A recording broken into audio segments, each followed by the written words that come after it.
तर ही गोष्ट आहे एका अगदी साध्या गरजेचं रूपांतर एका प्रचंड मोठ्या ब्रँडमध्ये कसं झालं याची. ही कहाणी आहे जयकुमार पाठारे आणि त्यांच्या VIP क्लोथिंगची, ज्यांनी खरं तर भारताच्या उद्योजकतेच्या इतिहासाला एक नवी दिशा दिली. तर मग प्रश्न नेमका हाच आहे की एक व्यक्ती संपूर्ण उद्योगाला आतून म्हणजे मुळापासून कसं बदलू शकते. ही गोष्ट फक्त एका कंपनीची नाहीये, तर ही एका क्रांतीची कहाणी आहे. चला तर मग हा प्रवास सुरू करूया. तर कथेची सुरुवात होते एका मोठ्या स्वप्नापासून. जयकुमार पाठारे यांची दूरदृष्टी नेमकी काय होती आणि त्यांनी ती कशी साकार केली, इथूनच सगळं सुरू होतं. जयकुमार पाठारे, जन्म 1936 सालचा. आणि आश्चर्याची गोष्ट काय आहे माहितीये, त्यांनी आपल्या करिअरची सुरुवात वस्त्रोद्योगात नाही तर चक्क इलेक्ट्रिकल सब कॉन्ट्रॅक्टर म्हणून केली होती. आणि म्हणूनच आंतरवस्त्र उद्योगातलं त्यांचं यश आणखीनच खास ठरतं. जरा विचार करा, 1971 सालची बाजारपेठ कशी असेल. कुठेही मोठे ब्रँड्स नव्हते. अंतर्वस्त्र म्हणजे काय, तर फक्त एक गरजेची वस्तू. पण याच परिस्थितीत पाठारे यांना एक संधी दिसली. संधी होती एक असा ब्रँड घडवण्याची जो गुणवत्ता आणि विश्वासाचं दुसरं नाव बनेल. ठीक आहे, आता पुढचा टप्पा. ही कल्पना प्रत्यक्षात उतरली कशी आणि एक आयकॉनिक ब्रँडशी पायाभरणी झाली तरी कशी, चला ते जाणून घेऊया. त्यांचा प्रवास खरंच खूप वेगाने पुढे सरकला.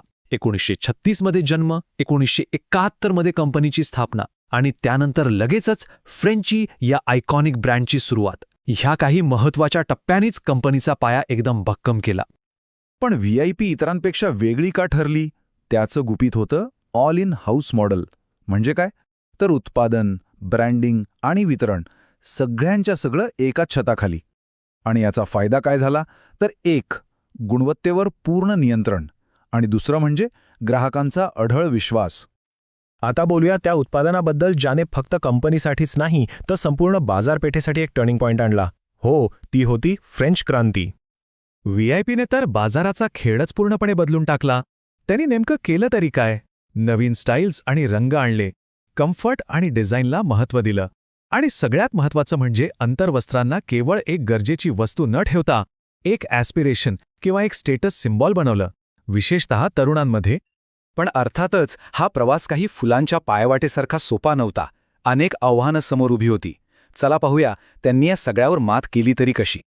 सुरुवातीची आव्हानं तर खूप मोठी होती. बघा, एकीकडे वाढता उत्पादन खर्च, दुसरीकडे सातत्यपूर्ण गुणवत्ता टिकवून ठेवणं, शून्यातून एक ब्रँड उभा करणं आणि देशभरात वितरणाचं जाळं वेणणं, या सगळ्यावर त्यांनी मात केली तरी कशी. याचं उत्तर त्यांच्याच एका विचारात मिळतं. जयकुमार पाठारे म्हणायचे, जर योग्य वेळी निर्णय घेतले नाहीत तर उद्योजक आणि कर्मचारी यांच्यात काय फरक उरतो.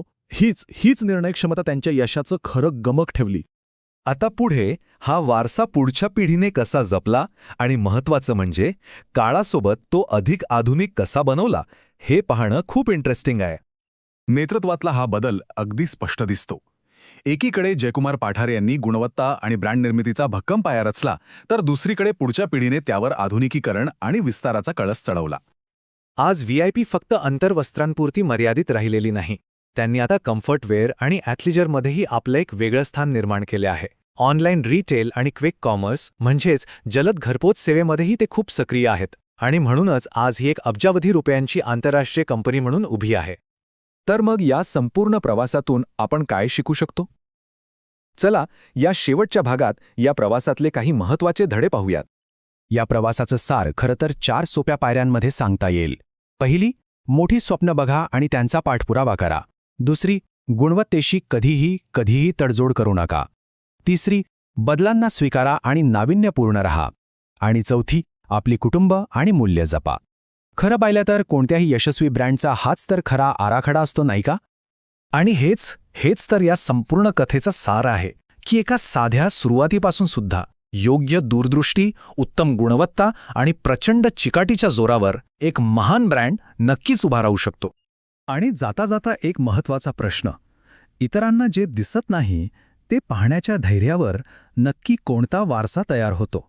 जयकुमार पाठारे यांची कथा मला वाटतं याच प्रश्नाचं एक खूप प्रेरणादायी उत्तर आहे.